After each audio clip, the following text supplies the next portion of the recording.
one to left. That's heading for the wall. And Jason Werth has an extra base hit. That'll be his 4th double as a National to go with 1 home run. That ball is jacked for the scoreboard in right center. Hits off the board on a fly.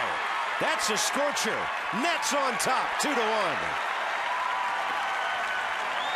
I still love Ankiel dancing through the dugout after his suicide bunt. Now Werth scorches this ball, and that is a home run, according to Bill Miller, the third base umpire. It looks like Werth wrapped one right around the base of the pole at the 3:36 mark. How you doing, Phillies?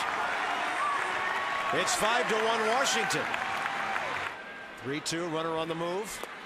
Well, he wasn't going to put it anywhere near the plate, evidently. 2 on, 2 out. And Jason Werth is on for the 3rd time tonight.